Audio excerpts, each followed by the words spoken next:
Hello everyone, मैं हूं सचिन और आप सबका बहुत बहुत स्वागत है मेरे इस यूट्यूब चैनल पे जहां हम सीख रहे हैं HTML। और HTML के आज की इस क्लास में हम लोग बात करने वाले हैं HTML फॉर्मेटिंग एलिमेंट्स के बारे में। ठीक है, तो देखिए मैंने ऑलरेडी HTML फाइल को सेव भी कर लिया है और ब्राउज़र में इसको ओपन भी कर लिया है। आई होप कि आप सबको सेव करना और ब्राउज़र में डिस्प्ले करना आता होगा। अब देखिए, जो बेसिक HTML का टैग होता है उसको हम लोग लिख लेते हैं, जैसे कि HTML। उसके बाद में हम लोग हेड लिखते हैं। हेड के अंदर में हम लोग टाइटल लिखते हैं और उसके बाद में पेज में हम लोग टाइटल दे देते हैं। तो यहाँ पे मैं आज टाइटल FE दे दे रहा हूँ। और फिर टाइटल टैग को हम लोग क्लोज करते हैं, तो उसको भी मैं क्लोज कर ले रहा हूँ और हेड को भी यहाँ पे क्लोज कर दे रहा हूँ। उसके बाद में हमारा बॉडी टैग ओपन होता है, तो बॉडी टैग को ओपन कर लेते हैं। फिर बॉडी टैग को यहाँ पे हम लोग बंद भी कर लेते हैं और साथ ही साथ यहाँ पे जो हमारा HTML टैग ऊपर में हम लोगों ने ओपन किया था उसको बंद करके एक बार मैं इसको सेव कर देता हूँ। तो ये बेसिक स्ट्रक्चर हमारा हो गया। और आज हम लोग फॉर्मेटिंग एलिमेंट देखने वाले हैं, तो इसके लिए मैं सबसे पहले यहाँ पे P लूँगा। ठीक है, और यहाँ पे मैं सबसे पहला जो मैं डिस्कस करने वाला हूँ वो है आपका बोल्ड करना। जैसे मैं यहाँ पे लिख रहा हूँ, to make a text bold, BLOBOLD bold. ठीक है, तो अब मान लीजिए कि यहाँ पे मेरे पास जो टेक्स्ट है, to make a text bold, तो मैं टेक्स्ट बोल्ड को ही बोल्ड करना चाहता हूँ। तो उसके लिए मुझे यहाँ पे बी टैग का प्रयोग करना होगा। बी को अगर मैं टैग के अंदर लिख दूंगा और यहाँ पे मेरे को क्लोज भी करना होगा। ऐसे अगर मैं करता हूँ और यहाँ पे अगर मैं इसको सेव करता हूँ और फिर ब्राउज़र में इसको मैं यहाँ पे रिफ्रेश करता हूँ, तो यहाँ पे देखिए, मैं इसको थोड़ा से जूम कर देता हूँ, बड़ा कर देता हूँ। तो यहाँ पे देखिए कि हम लोगों ने हम लोगों ने जो टेक्स्ट को बी टैग के अंदर लिखा था, देखिए जैसे बी टैग यहाँ पे ओपन हुआ और यहाँ पे क्लोज हुआ और इसके अंदर में टेक्स्ट बोल्ड आ रहा है। तो यहाँ ब्राउज़र में अगर आप गौर करेंगे तो देखिए टेक्स्ट बोल्ड ही यहाँ पे बोल्ड हुआ है। ठीक है ना, और बाकी इसके बाहर में जो भी PL पे टैग के अंदर में था ये बोल्ड नहीं हुआ है। तो आई होप आप सबको बी टैग का मतलब समझ में आया होगा। बोल्ड करने के लिए इसका यूज़ किया जाता है। ओके, अब आगे और भी एलिमेंट है फॉर्मेटिंग एलिमेंट, तो उनको भी हम लोग वन बाय वन देखेंगे। तो यहाँ मैं क्या करने वाला हूँ कि इसको मैं कॉपी नहीं करता हूँ, मैं फिर से यहाँ लिखता हूँ। अभी मान लीजिए कि हम लोग को इटैलिक करना है अगर, तो उसके लिए क्या करना पड़ेगा, मैं यहाँ पे लिख देता हूँ, to make a text italic. ठीक है, इटैलिक है ना, इटैलिक। तो इटैलिक करने के लिए, जैसे कि मान लीजिए कि ये जो टेक्स्ट इटैलिक है इसी को मैं इटैलिक करना चाहता हूँ, तो यहाँ पे मेरे को आई लिखना होगा और फिर यहाँ पे मेरे को आई टैग को क्लोज भी करना होगा। और अगर मैं इसको यहाँ पे सेव कर दूँ और उसके बाद मैं इसको रिफ्रेश करूँ, तो देखिए यहाँ पे to make a text italic, तो यहाँ पे टेक्स्ट इटैलिक हो रहा है। मतलब ये देखिए टेक्स्ट इटैलिक ही यहाँ पे इटैलिक हुआ है, आई जहाँ से शुरू हुआ था और आई जहाँ पे ख़त्म हो रहा है। ठीक है, उसी प्रकार से अब मान लीजिए कि मेरे को टेक्स्ट के अंदर में अंडरलाइन करना है। ठीक है, to under UNDER underline a text, तो यहाँ पे जो टेक्स्ट लिखा हुआ है इसी को मैं अंडरलाइन करना चाहता हूँ। तो इसके लिए मेरे को यू टैग का यूज़ करना होगा। देखिए यू को टैग के अंदर मैंने लिखा और फिर यहाँ पे यू टैग मैंने क्लोज कर दिया। और उसके बाद अगर मैं इसको सेव करूँगा और उसके बाद वापस यहाँ जाऊँगा और इसको रिफ़्रेश करूँगा, तो देखिए यहाँ पे टू अंडरलाइन ए टेक्स्ट। ठीक है, और जो टेक्स्ट है वही अंडरलाइन में आ रहा है क्योंकि उसी को हम लोगों ने यू टेक के अंदर लिखा है। ठीक है ना, अब उसी तरह से इसी का ही देखिए, मतलब आपका एसईओ में उसका रूल चेंज हो जाता है, तो उसके बारे में हम लोग नहीं डिस्कस करेंगे, मगर पूरा आउटपुट आपको सेम ही दिखेगा। कुछ टेक्स्ट ऐसा भी है जैसे कि मैं इसको हटा देता हूँ, 1 बाय 1 ही करता हूँ ताकि कन्फ्यूज़न ना हो। मैं यहाँ पे लिखता हूँ बी टैग और यहाँ पे लिखता हूँ to make STRONG strong text, और यहाँ पे मैं बी को क्लोज कर देता हूँ।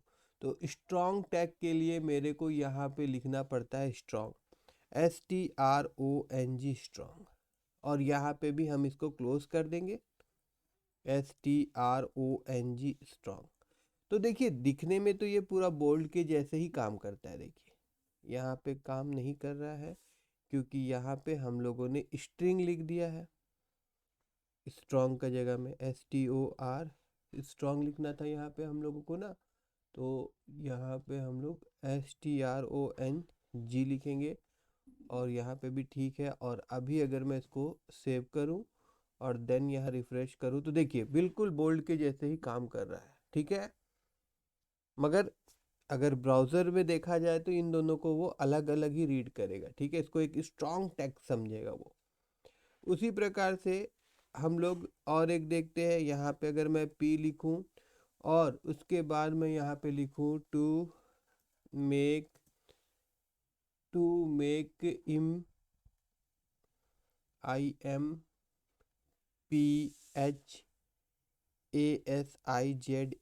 इम्पेरिस टेक्स्ट होता है। इस तरह का टेक्स्ट इटैलिक टेक्स्ट के जैसे ही दिखता है। इस तरह का टेक्स्ट इटैलिक टेक्स्ट के जैसे ही दिखता है, मगर इसके लिए हम लोग क्या लिखते हैं, EM टैग का प्रयोग करते हैं, EM। और उसके बाद में फिर यहाँ पे भी मैं लिख दूंगा EM, और इसको अगर मैं सेव करता हूँ और यहाँ पे आप लोगों को डिस्प्ले करवाता हूँ, देखिए बिल्कुल इटैलिक जैसा ही ये नज़र आएगा, ठीक है ना। उसी प्रकार से अभी और एक टैग देखेंगे। जैसे मान लीजिए टू मार्क सम टेक्स्ट। कुछ टेक्स्ट में हम लोगों को थोड़ा से मार्किंग अगर करना है, जैसे यहाँ पे सम टेक्स्ट लिखा हुआ, इसी को मैं मार्क करना चाहता हूँ, तो यहाँ पे MARK मार्क टैग का मैं यूज़ करूँगा। अब मार्क टैग से होगा क्या, उसके लिए मैं आपको ब्राउज़र में ही दिखाऊंगा। देखिए मैं यहाँ पे इसको सेव कर देता हूँ और इसको मैं रिफ्रेश करता हूँ, तो देखिए सम टेक्स्ट मार्क टैग के अंदर में है। तो देखिए यहाँ पे ये येलो कलर से इसको मार्क कर दिया है, ठीक है। अब उसी तरह से आगे हम लोग देखेंगे।